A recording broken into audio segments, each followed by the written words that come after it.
आज के बाद फिर तुम्हें चिंता और डर नहीं सताएगा। सिर्फ इस कहानी को ध्यान से पूरा सुनना, क्योंकि इसमें चिंता और डर को खत्म करने का पूरा सिद्धांत छुपा हुआ है। तो चलिए आज की मजेदार कहानी की शुरुआत करते हैं।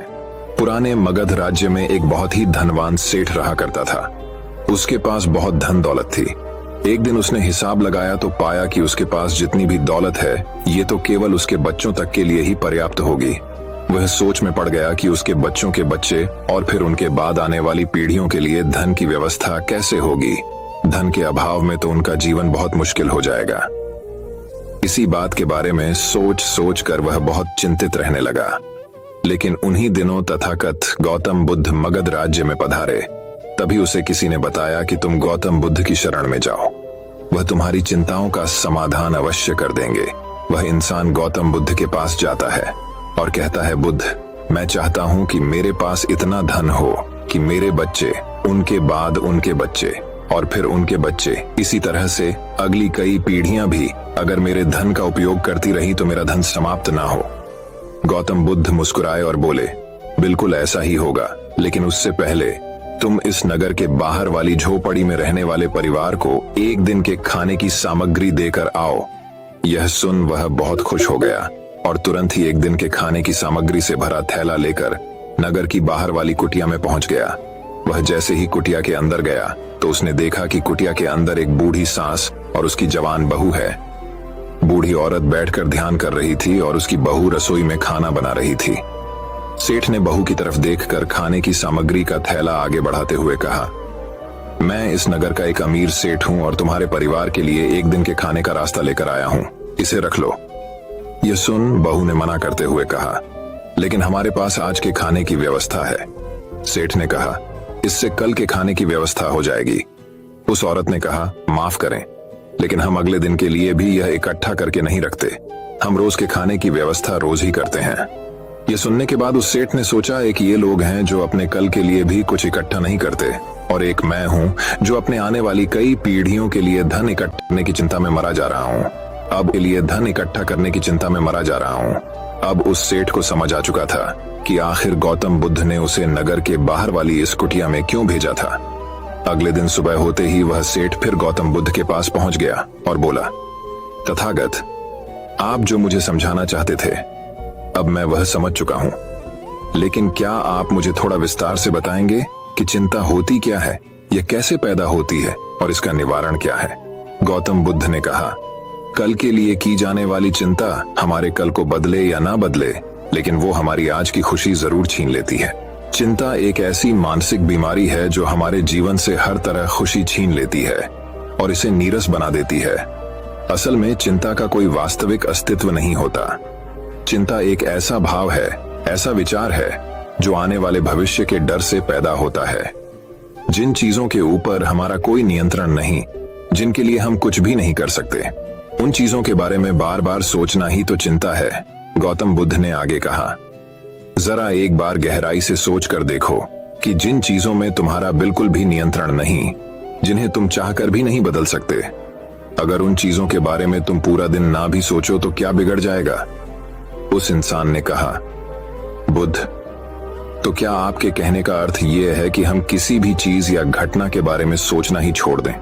बुद्ध ने कहा, जीवन में जो भी समस्या आई है या फिर आने वाली है उसके बारे में विचार करके उसका समाधान निकालना, यह तो हमारे बुद्धि का धर्म है, लेकिन उसी समस्या के बारे में निरंतर लगातार बार बार सोचना, यह एक मानसिक बीमारी है। जब हमारा दिमाग किसी एक घटना, किसी एक विचार में अटक कर रह जाता है, उसी एक चीज या घटना के बारे में पूरे दिन सोचता रहता है, बस उसी चीज में कहर कर रह जाता है, तो ऐसा विचार हमारे जीवन से सारी खुशी, सारा चैन, सारा आनंद छीन लेता है। चिंता करने का सीधा सा अर्थ है कि जो हमारे जीवन में हुआ ही नहीं उसके बारे में व्यर्थ ही सोचते रहना।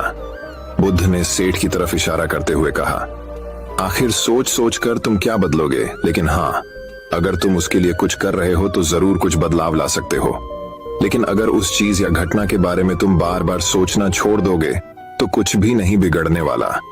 तो क्यों सोचते रहते हो एक ही बात के बारे में, क्यों अपनी हर खुशी और जीवन के शांति को अपने ही हाथों उजाड़ रहे हो। लोग भविष्य की जिन घटनाओं के बारे में सोच सोच कर परेशान होते रहते हैं, उनमें से ज्यादातर घटनाएं तो उनके जीवन में कभी घटती ही नहीं। चिंता करने से तुम्हारी आने वाली समस्याओं का समाधान नहीं होने वाला, लेकिन तुम्हारा आज का सुख चैन जरूर चला जाएगा। तुम एक बात का अनुभव करना कि चिंता से भरा 1 घंटा तुम्हें पूरे दिन की मेहनत से भी ज्यादा थका देता है। असल में जब कोई अपनी घटना वास्तविक जीवन में घट भी जाती है, वो हमें उतना दुख नहीं देती जितना हमने उसके बारे में मन में सोच सोच कर खुद को दुखी किया होता है। शिष्य ने गौतम बुद्ध से पूछा, तथागत, तो फिर आपके अनुसार जीवन जीने का सही तरीका क्या है? बुद्ध ने कहा, बीते हुए कल का दूसरा नाम है पश्चाताप, उदासी, और भविष्य का दूसरा नाम है संघर्ष। अगर आज हमारे मन में कोई इच्छा है और वो पूरी नहीं होती, तो मन भविष्य की योजनाएं बनाने लग जाता है। भविष्य में सारी इच्छाएं पूरी होंगी ऐसा सोचने लगता है, लेकिन जीवन ना तो भविष्य में है और ना ही अतीत में। जीवन तो इस पल का नाम है, अर्थात इस पल का अनुभव ही जीवन का अनुभव है, और हम ये सब जानते हुए भी अनजान बने रहते हैं। या तो हम बीते हुए समय की यादों में खोए रहते हैं, या आने वाले समय की योजनाएं बनाते रहते हैं और हमारा जीवन बीत जाता है। सिर्फ एक सत्य अगर हम अपने अंदर उतार लें कि ना हम बीते हुए कल को बदल सकते हैं और ना ही हम आने वाले भविष्य को देख सकते हैं। हम तो केवल पूरे धैर्य और साहस के साथ भविष्य का स्वागत कर सकते हैं, उसे स्वीकार कर सकते हैं। तो क्या ऐसा करने से हमारे जीवन का हर क्षण जीवन से नहीं भर जाएगा? सेठ ने कहा, बुद्ध, बात तो आप ठीक ही कह रहे हैं, लेकिन कितनी भी कोशिश कर लो, चिंता तो होती ही है। ज्यादा नहीं तो घर परिवार की चिंता तो रहती ही है। बुद्ध ने कहा, चिंता होना तो स्वाभाविक है, लेकिन उस चिंता को चिंतन में बदलना हमारा काम है। चलो तुम्हें एक बात स्मरण कराता हूं, जो तुम पहले से ही जानते हो। तुम्हारे आने से पहले भी ये संसार था, ये समाज था, परिवार था, और जब तुम इस दुनिया से चले जाओगे तब भी ये सब कुछ रहेगा। तुम्हारे आने और जाने से इसमें कुछ ज्यादा बदलाव नहीं आया। वैसे भी तुम्हारे आने से पूर्व और जाने के बाद का समय तुम्हारे हाथ में है ही नहीं। तुम्हारे हाथ में है केवल और केवल वो समय जिसे तुम अभी जी रहे हो, वो समय जिसमें मैं अब भी तुमसे बात कर रहा हूँ, तुम मुझे सुन रहे हो। बस यही तुम्हारे हाथ में है, और हर बार तुम्हारे हाथ में ही बस इतना छोटा सा ही एक पल आता है, और फिर वह हमेशा के लिए गायब हो जाता है। तुम इस पल का क्या करोगे? चिंता करके इसे बर्बाद करोगे? मैं तो यही कहूंगा कि हर इंसान को चिंतन करना चाहिए इस बात का कि कैसे इस समय का अधिक से अधिक उपयोग किया जा सकता है, कैसे अधिक से अधिक महान कार्य हम कर सकें, कैसे हम सब में आनंद बांट सकें। ध्यान रखना कि चिंता इंसान को उसकी चिता तक ले जाती है और चिंतन उसके मन को कुंदन बना देता है। सेठ ने कहा, बुद्ध, मैं आपकी बात समझ गया कि हमें जीवन को ज्यादा गंभीरता से न लेकर इसे पूरी ऊर्जा और आनंद के साथ वर्तमान में जीने की कोशिश करनी चाहिए। सेठ ने आगे प्रश्न किया, लेकिन बुद्ध, अगर कोई इंसान चिंता से घिर चुका है तो वो इससे बाहर कैसे आ सकता है? गौतम बुद्ध ने कहा, तुम कभी किसी बड़ी सुरंग से बाहर निकले हो? कितना भयानक अंधकार होता है सुरंग के अंदर। हमेशा ही ये डर लगा रहता है कि अगर इसके अंदर फंस गए तो क्या होगा, कैसे निकलेंगे इस सुरंग से ही। लेकिन अगर ध्यान से देखें तो सुरंग चाहे कितनी ही बड़ी क्यों ना हो, सुरंग के दूसरे किनारे पर हमेशा प्रकाश ही होता है, और उस प्रकाश तक वही पहुंच पाता है जो उस पूरी सुरंग को पार करके सुरंग के दूसरे दौर तक पहुंचता है। और ठीक इसी प्रकार हमारे जीवन में कई बार हम लोग खुद को निराशा और चिंता की काली सुरंग में फंसा पाते हैं, जहां से बाहर जाने का रास्ता नजर नहीं आता, और ऐसा लगने लगता है कि यह जीवन ऐसे ही समाप्त हो जाएगा। लेकिन ऐसी परिस्थिति में ठीक उस सुरंग की भांति इस निराशा और चिंता को समाप्त करने वाला आशा का प्रकाश उसे ही मिलता है, जो निरंतर आगे बढ़ता रहता है, जो लगातार प्रयत्न करता रहता है। इसीलिए अगर तुम्हारे जीवन में कभी भी उदासी और चिंता का पल आए तो रुकना मत, बस लगातार प्रयास करते रहना, तुम्हें सफलता अवश्य मिलेगी। अब तक सेठ गौतम बुद्ध की बातें समझ चुका था। उसने बुद्ध का धन्यवाद किया और वहां से चला गया। लेकिन उससे पहले दोस्तों कि मैं इस वीडियो को समाप्त करूं, मैं आपके साथ 5 ऐसे प्रैक्टिकल टिप्स शेयर करना चाहता हूं, जिनका इस्तेमाल करके आप अपने लाइफ में आने वाली बहुत सी चिंताओं और परेशानियों को काफी हद तक कम कर सकते हैं। तो जो पहली सीख है वो ये है कि जीवन को ज्यादा गंभीरता से लेना छोड़ दें कि यह हो गया तो क्या होगा, वह हो गया तो क्या होगा। कुछ भी नहीं होगा। अगर कुछ हो भी गया तो आप उस परिस्थिति के अनुसार कोई ना कोई रास्ता निकाल ही लोगे। इस पृथ्वी को ब्रह्मांड में बनी हुई 450 करोड़ वर्ष पूरे हो चुके हैं, और अगर आप और मुझ जैसा कोई भी इंसान 100 साल चिंता करके चला भी जाता है तो इसमें इस ब्रह्मांड का कुछ भी नहीं बिगड़ने वाला। इसीलिए हर रोज खुद से ये बोलिए कि मुझे सिर्फ जिंदा नहीं रहना बल्कि जीना भी है। दूसरी सीख ये है कि हर छोटी छोटी बात के लिए चिंता करना छोड़ दें, जैसे ट्रैफिक में फंसने की चिंता, कोई छोटा मोटा पैसे का लॉस हो गया उसकी चिंता, आज ठंडा खाना खाना पड़ेगा इसकी चिंता, और ना जाने ऐसी कितनी फिजूल की चिंताएं हम अपने मन मस्तिष्क में लेकर रहते हैं। जरा एक बार सोच के देखिए कि जिस दिन आप अपनी आखिरी सांसें गिन रहे होंगे, क्या तब भी ये सारी परेशानियां आपको उतनी ही बड़ी लगेंगी जितनी आज लग रही हैं? नहीं ना। तब उस दिन ये सारी परेशानियां जो कि आज आपको पहाड़ जैसी लग रही हैं, एक छोटे से रेत के कण से भी छोटी लगेंगी। इसलिए हर छोटी बात के लिए चिंता करना छोड़ दें। तीसरी सीख, ये बात हमेशा याद रखें कि जीवन बहुत छोटा है। आप आज अभी और इसी पल भी मर सकते हैं। हम हर बात की चिंता इसलिए भी करते हैं क्योंकि हमें लगता है कि अभी हमारे पास बहुत समय है, हम बहुत सालों तक जिंदा रहेंगे। मरते तो दूसरे लोग हैं, मैं तो जीवित रहूंगा। इसीलिए लगातार खुद को याद दिलाते रहिए कि ज्यादा चिंता करने से कोई मतलब नहीं। हो सकता है कि आज का दिन मेरा आखिरी दिन हो। चौथी बात, आप यह स्वीकार कर लें कि इस दुनिया में कोई भी परफेक्ट नहीं होता। सबसे गलतियां होती हैं, इसीलिए लोगों को माफ करना सीखें। दुनिया में ईश्वर ने जो भी बनाया है सब बहुत खूबसूरत है। अगर हम उसमें अच्छाई नहीं देख पा रहे तो इसका मतलब ये नहीं कि वो चीजें खराब है, बल्कि इसका मतलब ये है कि अभी तक हम इतने मैच्योर नहीं हुए कि हम उस चीज में अच्छाई देख सकें। और पांचवी बात, लोगों की मदद करिए बिना उन्हें बताइए। जब हम बिना किसी पर एहसान किए बस ऐसे ही उसकी मदद करते हैं तो हमें अंदर से एक गजब की शांति और सुकून का अनुभव होता है, जो हमें ताकत देता है किसी भी बुरी परिस्थिति से लड़कर उससे बाहर निकलने में। दोस्तों, हमें अपने जीवन में चीजों को लेट गो करने का एटीट्यूड डेवलप करना चाहिए कि कोई बात नहीं, जो होगा देखा जाएगा। कोई बात नहीं, जो हो चुका उसमें मेरा कंट्रोल नहीं था, अब जो होगा उसे मैं बेहतर बनाऊंगा। जीवन में सबसे ज्यादा मायने रखती है हमारी खुशी, और हम तभी खुश रहेंगे जब हमारे दिल और दिमाग में चिंताओं का बोझ ना हो। इसीलिए चिंता छोड़िए, सुख से जिए। तो दोस्तों, चिंता और तनाव के ऊपर एक और रोचक कहानी की शुरुआत कुछ इस प्रकार होती है। एक व्यक्ति का जीवन बहुत ही तनाव से भरा हुआ था। उसका पूरा जीवन तनाव और चिंता में ही कट रहा था।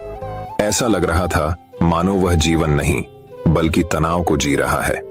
जब तक उसका विवाह नहीं हुआ था उसे विवाह करने का तनाव था।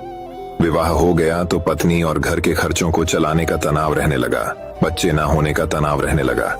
बच्चा हो गया तो उसकी शिक्षा और भविष्य का तनाव सताने लगा। ऐसे ही अनेकों कारणों की वजह से उसका मन हर समय चिंता और तनाव से भरा रहता। वह इस तनाव से छुटकारा पाना चाहता था। तभी उसने एक दिन कुछ बौद्ध भिक्षुओं को अपने घर के सामने से भिक्षा लेकर जाते देखा।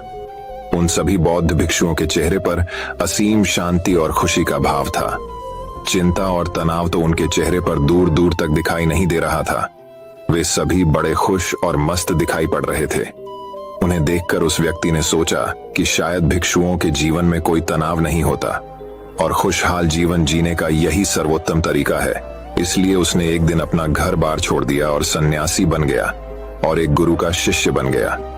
लेकिन तनाव कोई गांव या शहर तो नहीं है जिसे छोड़कर चले जाएं। इसका संबंध तो इंसान के मन से है। गृहस्थ जीवन का त्याग करके भिक्षु जीवन अपनाने के बाद भी उसे कोई राहत नहीं मिली थी। वह अब भी तनाव और चिंता से भरा हुआ था। अब उसके जीवन में नए तरह के कामों को लेकर तनाव रहने लगा, जैसे आश्रम के नियम पालन का तनाव, शिक्षाओं को ग्रहण करने का तनाव, गुरु की आज्ञा पालन का तनाव, रोज भिक्षा मांगने का तनाव, और सभी चीजों के बीच में खुद को सर्वश्रेष्ठ साबित करने की होड़ लगी रहती थी। उसका तनाव कुछ दिनों तक तो सब कुछ ठीक चल रहा था, लेकिन फिर उसे अपने परिवार की याद आने लगी, उनकी चिंता सताने लगी। वह महसूस करने लगा कि उसके सांसारिक जीवन में भी तनाव था और उसके सन्यासी जीवन में भी तनाव है। फिर उसने सोचा कि तनाव तो दोनों ही जगह है। परिवार के साथ रहने में भी तनाव है और आश्रम में रहने में भी तनाव है। जब दोनों ही जगह तनाव में रहना है तो क्यों ना मैं अपने परिवार के साथ ही रहूं। यह सब सोचकर उसने आश्रम से भाग जाने का निर्णय किया।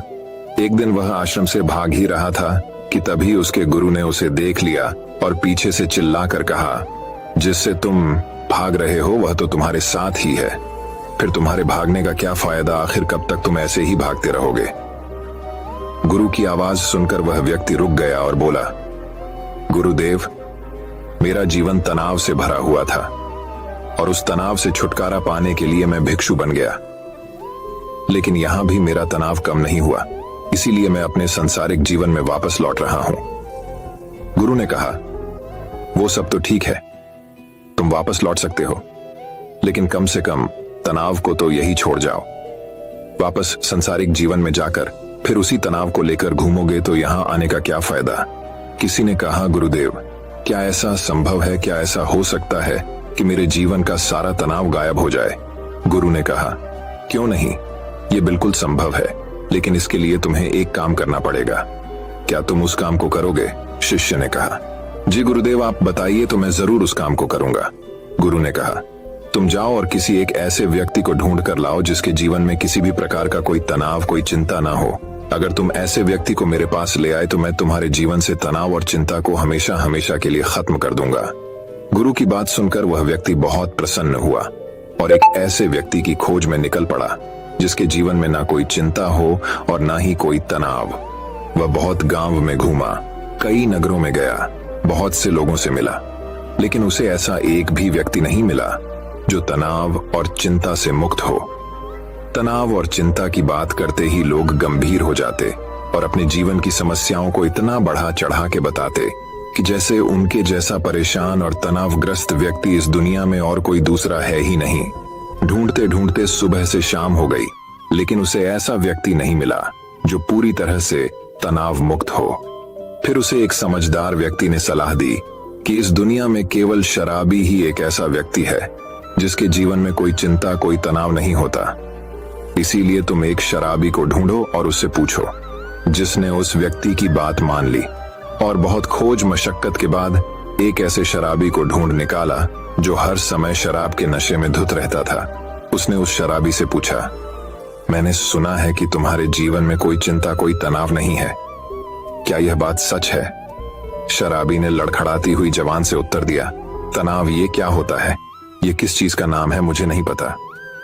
यह सुनते ही शिष्य के खुशी का ठिकाना न रहा। उसने सोचा, चलो दिन भर मेहनत करने के बाद अंततः वह व्यक्ति मिल ही गया जिसकी मुझे तलाश थी।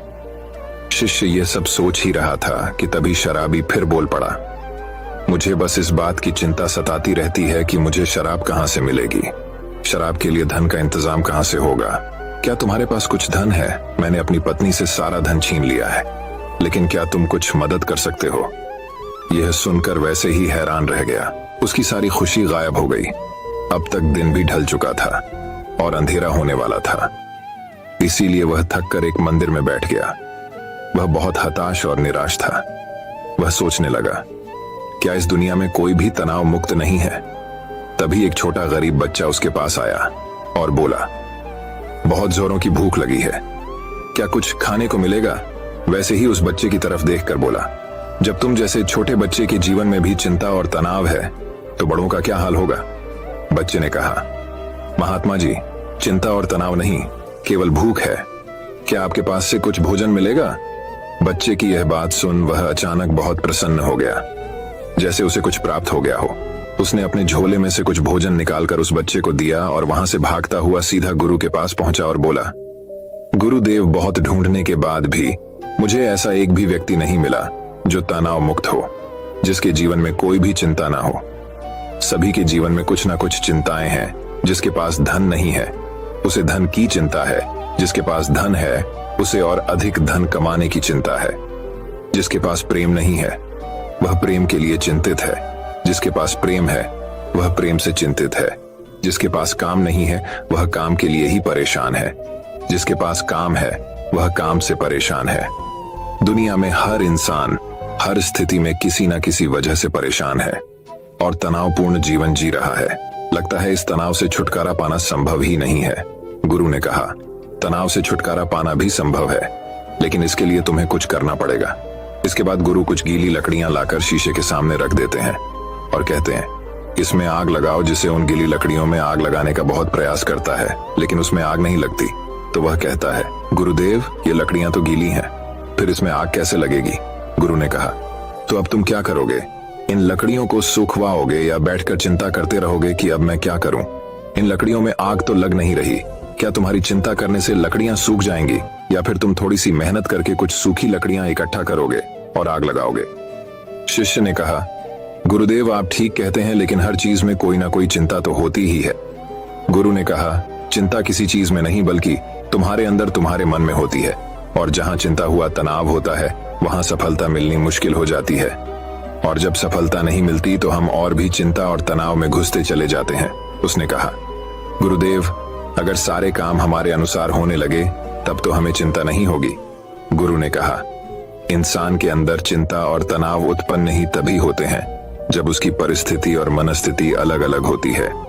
यानी कि वह चाहता तो कुछ और है, लेकिन उसे मिलता कुछ और है। इसलिए अगर व्यक्ति अपनी परिस्थिति और मन स्थिति के बीच समन्वय स्थापित करना सीख ले तो वह तनाव से मुक्त हो जाएगा। किसी ने कहा, लेकिन ऐसे कैसे संभव है? गुरुदेव, गुरु ने कहा, स्वीकार करके। जब हम किसी भी घटना को स्वीकार कर लेते हैं, फिर वो घटना हमें तनावग्रस्त नहीं कर सकती। जैसे किसी दुर्घटना में अपाहिज हुए लोग शुरू में तो बहुत चिंतित और तनावग्रस्त होते हैं, क्योंकि उन्होंने अब तक अपने अपाहिजपन को स्वीकार नहीं किया होता। लेकिन धीरे धीरे वह अपने इस स्वरूप को स्वीकार कर लेते हैं। फिर उन्होंने वह अपाहिजपन उतना चिंतित और परेशान नहीं करता जितना शुरुआत में करता था। गुरु ने आगे कहा, जीवन में कुछ समस्याएं होती हैं और कुछ समस्याएं हम खुद निर्मित कर लेते हैं, सिर्फ सोच सोच कर, जबकि असल में वह समस्या होती ही नहीं है। किसी ने कहा, गुरुदेव, मैं कुछ समझा नहीं। गुरु ने कहा, तुम अपने परिवार को छोड़कर यहाँ क्यों चला आया? व्यक्ति ने कहा, क्योंकि वहां मेरे जीवन में बहुत तनाव था। गुरु ने कहा, क्या यहाँ तुम्हारे जीवन में तनाव नहीं है? उसने कहा, हाँ, तनाव तो यहाँ भी है। गुरु ने कहा, क्या तुम्हारे अंदर हर समय यह विचार नहीं उठते रहते कि मेरे साथ ही बुरा क्यों होता है? मुझसे ना हो पाएगा, सभी लोग बुरे हैं, काश ऐसा हो जाए, सब मेरे अनुसार हो जाए, मुझे ज्यादा मेहनत ना करनी पड़े। इसी तरह के और भी विचार क्या तुम्हारे मन में हर समय नहीं उठते रहते? किसी ने कहा, हाँ गुरुदेव, हाँ, बिल्कुल ऐसा ही होता है। जब मैं आश्रम में गुरु भाइयों के साथ रहता हूँ तब भी, और जब मैं घर में था तब भी। गुरु ने कहा, समस्या बाहर नहीं, समस्या तुम्हारे भीतर है। तुमने अपने अंदर बेवजह का तनाव बना रखा है, उन काल्पनिक घटनाओं के बारे में सोच सोच कर जो शायद तुम्हारे जीवन में कभी घटित भी नहीं होंगी। उनके बारे में सोचकर ही तुम चिंताग्रस्त रहते हो, तनाव में रहते हो। जिस दिन तुम इस बात को समझ जाओगे कि जीवन में समस्या होती है और उसका समाधान भी होता है, और उस समाधान को पाने के लिए कार्य करना पड़ता है, और उस कार्य का एक परिणाम भी होता है, तो उस दिन से तुम्हारे जीवन में कोई भी तनाव नहीं रहेगा। शिष्य ने कहा, गुरुदेव, आप सही कह रहे हैं। मुझे मंदिर के बाहर एक बच्चा मिला था। जब मैंने उससे पूछा कि क्या तुम्हारे जीवन में चिंता है, तनाव है, तो उसने कहा था, ना चिंता है, ना तनाव है, बस भूख है। उस समय मैं समझ नहीं पाया था कि समस्या तो भूख है, तनाव में चिंता नहीं, केवल भूख का समाधान किया जा सकता है, तनाव या चिंता का नहीं। दोस्तों, जिस काम की वजह से तनाव और चिंता उत्पन्न हो रही है, उस काम को खत्म करो। तनाव और चिंता अपने आप खत्म हो जाएंगे। बस यही एक छोटी सी बात है जो हमें समझनी है। दोस्तों, मैं उम्मीद करता हूँ कि यह कहानी सुनने से आपके जीवन में अच्छे बदलाव आए होंगे। आपको इस वीडियो से क्या सीखने मिला, ये कमेंट करके जरूर बताएं। और अपने परिवार, दोस्तों, क्या आपके करीबी इंसान के साथ ये कहानी शेयर करके उन्हें भी इस ज्ञान से परिचित करवाए। बाकी अगर आपको ये वीडियो दिल से अच्छी लगी हो तभी इस वीडियो को लाइक कर देना, और आपने अब तक इस चैनल को सब्सक्राइब न किया हो तो चैनल को सब्सक्राइब भी जरूर कर देना। आपका हर दिन शुभ हो।